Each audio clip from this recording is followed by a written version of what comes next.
Et si l'Afrique n'était qu'un seul pays ?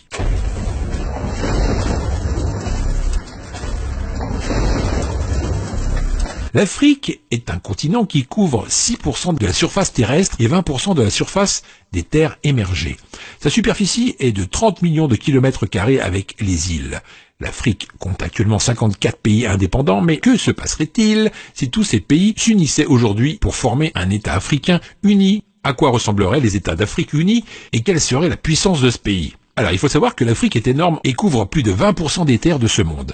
Il fait environ 3 fois la taille de l'ensemble de l'Europe. 1,2 milliard de personnes vivent actuellement en Afrique, soit 16% de la population mondiale. L'Afrique connaît actuellement le plus grand boom démographique du monde. La population du continent a doublé depuis 1990. Selon les estimations officielle de l'ONU, le continent devrait dépasser les populations de l'Inde et de la Chine réunies en 2100. La population de l'Afrique devrait atteindre 4 milliards de personnes d'ici 70 ans et va représenter plus de 39% de la population mondiale. La population de l'Afrique est actuellement la plus jeune au monde avec un âge médian de 19,7 ans comparé à la moyenne mondiale de 30,4 ans. Les taux d'alphabétisation sont également bas avec seulement 64% de la population considérée comme alphabète. Mais cela varie de région en région. En Libye, par exemple, le taux d'alphabétisation est très élevé, environ 84,2%, alors qu'au Soudan du Sud, il est très bas, puisqu'il n'atteint que 27% seulement. Les taux d'infection par le VIH sur le continent constitueraient également un défi majeur pour l'Afrique unie, car 11% de la population de l'Afrique subsaharienne est actuellement infectée par la maladie. En plus de ces défis, les États africains seraient également confrontés à l'extrême diversité du continent. L'Afrique est le continent le plus linguistiquement et ethniquement diversifié de la planète, où l'on parle plus de 3000 langues. L'Afrique est l'endroit le plus multilingue au monde, où beaucoup parlent au moins 2 langues africaines, et une langue européenne également supplémentaire. Une situation similaire à l'Afrique du Sud, où il y a 11 langues officielles.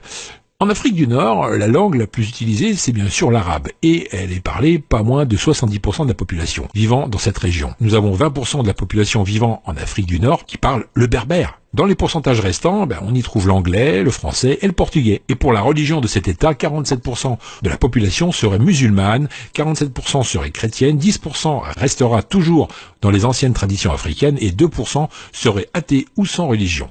Passons maintenant aux 10 plus grandes villes de cet État.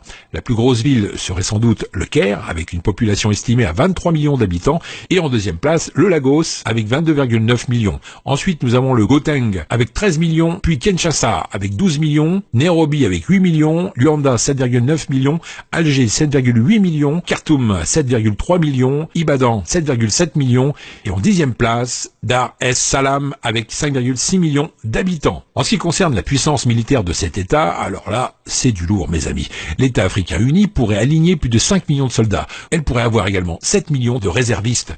Mais côté matériel de guerre, faut pas trop attendre à voir quelque chose de nouveau. L'arsenal militaire de cet État serait principalement du matériel russe. Mais quand même, ça reste un pays très puissant qui ne pourrait pas être envahi, ça c'est sûr. Avec cette puissance militaire, l'État africain va certainement lancer une vaste opération de nationalisation et annulera le pacte signé avec la France et le Royaume-Uni. Vous ne le saviez peut-être pas, mais aujourd'hui, beaucoup de pays africains continuent de payer un impôt colonial en France, et cela malgré l'indépendance.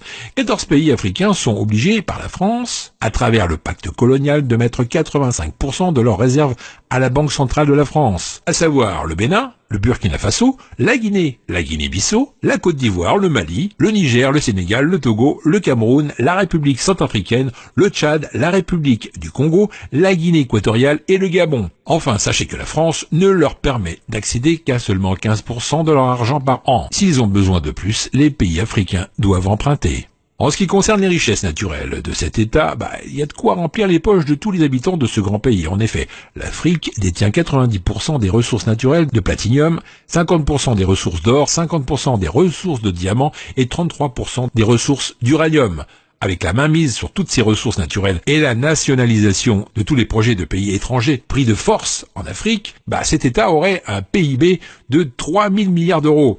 Ce qui la classera comme 5e puissance économique dans le monde, derrière l'Allemagne et devant les Royaumes-Unis et la France. Voilà mes amis, encore plein de choses à vous apprendre, c'était bien sympathique, on arrive à la fin de cette vidéo, partagez-la avec vos amis, Facebook, Twitter et les autres réseaux sociaux. Pour moi, je vous retrouve dans la prochaine vidéo, juste après, qui s'affiche sur l'écran. Allez, à tout de suite.